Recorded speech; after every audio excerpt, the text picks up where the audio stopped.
again for those of you who have come late. My name is Arthur Rosenfield, and I'm very happy to be hosting this tonight. And we're going to be turning over the microphones to the president in a minute. Thank you for coming. I'm going to start with the first question, and I'm going to ask all of the candidates to please respond to the question. There is a thing in the city council. Excuse me, I see another borough president candidate back there. Another Astoria. There is a thing in the city council called member items. Does everybody know? Raise your hand if you know what member items are. Okay. This is a really important thing, member items. This is the discretionary budget that is apportioned by the speaker to the individual council members. And there's no particular rhyme or reason for the way it's apportioned. It just gets apportioned here, there, and that money gets used by that council member in ways that it wants to. And there are also discretionary items that the speaker has. And those items can be controlled by the speaker, and by the amounts can be controlled, and the apportionments can be controlled. It's a very, very important part of the city council. We have a city council budget item here. There was scholarships that was lost for Charles Malone scholarships.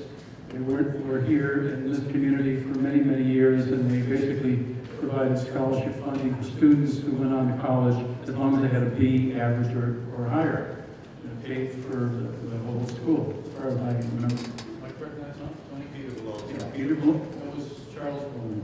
No, that's for the Astoria Civic. Peter Malone is the one that any student that held a certain average, B or above, would get the Peter Malone scholarship. That was taken out of Peter Malone's budget because he was being punished by the speaker, Christine Quinn, because he stood up for the Queensboro Bridge. He didn't want it to be named after Honorable Mayor Koch. In any case, what my question is, as a city council member, what will be your priorities for these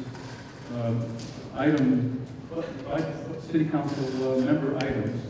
What have been the priorities that you have been monitoring for Astoria, and how would they change? Would you add things, take things away? Let's get right down to the nitty-gritty. How's the money going to be spent in this community from the city council budget? So one at a time. Let's reverse the order.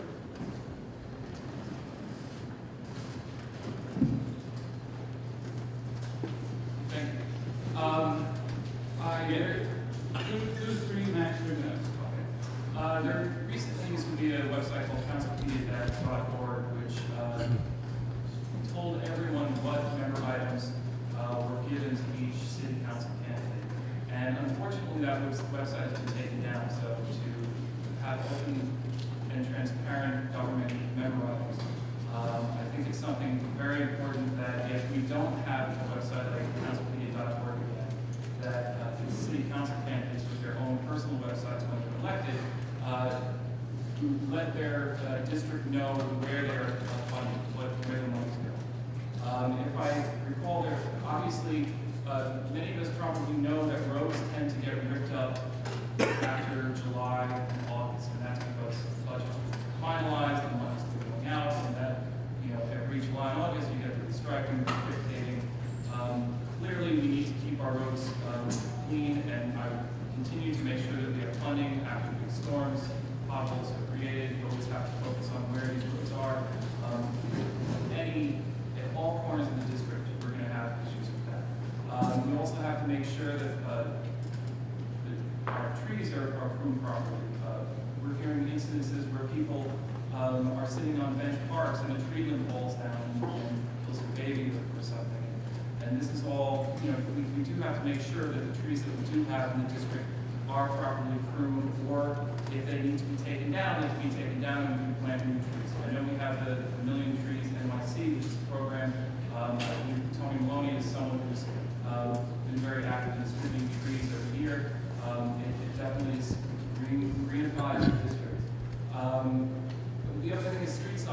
they do tend to. I think the question really has to do with the member items, which are discretionary. The Well, budget, member the budget items- items, you're talking about roads and trees. Right, member items, there are senior centers, there's the Boys and Girls Club, there's trying to keep community centers open. I know that some of the community centers have been shut down, and Gus has mentioned that he's going to fight to try to reopen the community centers. I would definitely use the member items to help community services to the best of my ability. Is there any community service which has not been funded by an item in the past that you would want to see funded? That you would use the discretionary funds for? Well, I tend to also believe in individual responsibility and not relying on government all the time. I do believe that we should work and find ways to raise money and get involved. I kind of feel that when we let the government take responsibility away from us as a community, then we're helpless. We always think it's somebody else's job to do something. So I would like to be able to be a representative who does bring funding when necessary, but to also work with the community and see if we could raise money as a community, maybe find ways to give tax credits or tax breaks to people who contribute to their community and get involved with their neighbors. Okay, thank you for your answer. Daniel? Danielle? My plan would be to review what's already on the list, what's been successful and what hasn't. I think it's important to include Peter Malone Jr. in maybe the preliminary discussion to see where some of the monies have gone and the resources where they go and how the response is. And I would also like to review how they're being used in certain places, make sure that it's being used properly, correctly. I would like to use a majority of that toward the community centers, after-school programs. And I know you're about to ask specifically, but I know that some of the public schools used to offer after-school extended programs till about 5:30 p.m., 6 o'clock, allowing students that have parents who have either two working parents, single-parent homes, and it used to be free. And it was funded, I believe, through public education, I'm not sure. I would like to see if there's a way to use some of those funds to bring that back, because a lot of people cannot utilize that anymore, and it did hurt a lot of students and parents, and some people have to quit their jobs. Thank you. Gus? Thank you for the question. My priorities was actually this for them, and they're all very important. But we can start with education. Our future are our kids, and we know that investing in our education is also investing in our future. The Malone Scholarship is a very important scholarship that definitely has to be implemented back in our education, into the community. We're facing with a lot of issues regarding overcrowding, but also about a lot of the programs that have been cut. One of the fundings that I want to bring back that doesn't exist today is actually develop vocational programs in our public schools. We're focusing on higher education, but then we're still looking at a group of kids that may not want to go to college or may not have the opportunity, but we need to create vocational programs. They used to be around when I grew up. And when you had arts in class where you had sheet metal, wood shop, electrical shop. So that's something very important I think that we need to bring back into education. Another priority is seniors. We need to invest more. I've had the opportunity of being a board member where we've opened up to many senior centers. But there's also a lot of programs like STAR that needs to be reinvested, and we need more money where seniors can actually stay in their homes. A lot of seniors don't want to go to senior centers. They want to be in their environment. We need to fund those programs and be able to have organizations that are able to sustain that. That leads me to the next item, which would be funding a lot of nonprofits. We have a lot of nonprofit organizations in Astoria that actually do some great work. And we need to be able to continue funding them so they continue doing their work. One of the final things is actually sanitation. Sanitation has been a very big issue. And I'm glad, unfortunately he's not here to get all the credit for bringing it back out constantly. Some of the points that he brought out is something that we've been dealing with on the community board with 30th Avenue, with Frank Acabasso, keeping Astoria clean. It's an issue, but unfortunately, just like the Malone Scholarship, a lot of the funding has been cut from this district because they wanted to penalize Peter Malone. That's going to be one of my main issues, to bring back funding to sanitation, where we can have multiple pickups, Another issue, we need to relocate sanitation from 21st Street to another location, possibly under the 59th Street Bridge, and develop that area.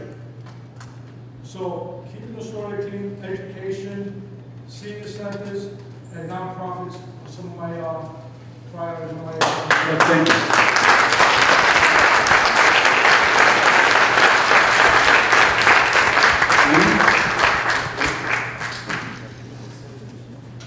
Thank you for the question. I actually support something called participatory budgeting.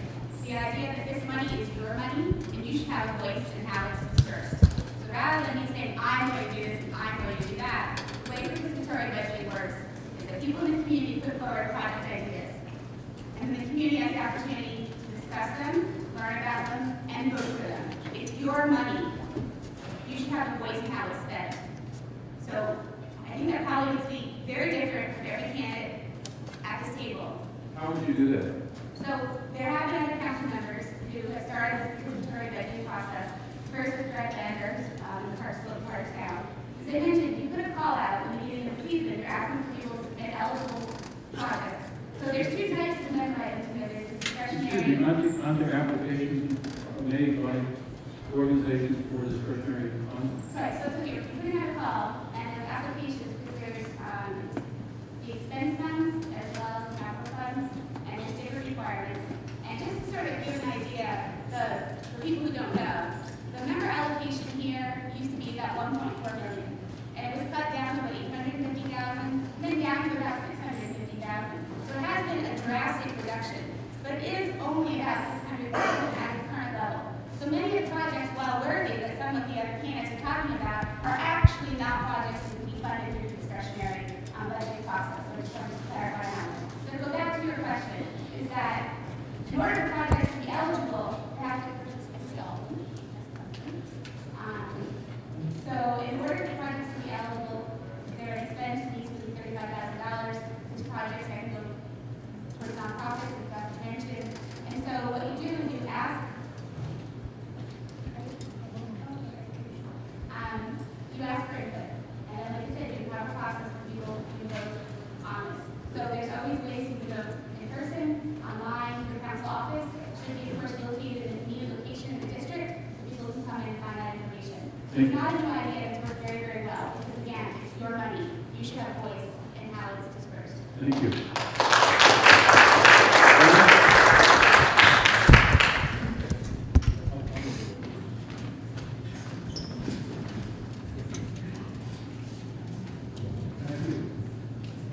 Approximately 60% of our discretionary funds have been cut in this district, District 22. Peter Long Jr. says it because he is against the Ed Koch Bridge. Christine Quinn says no, it's because Peter Long Jr.'s father was the speaker, and as the speaker, he used to get a lot of votes.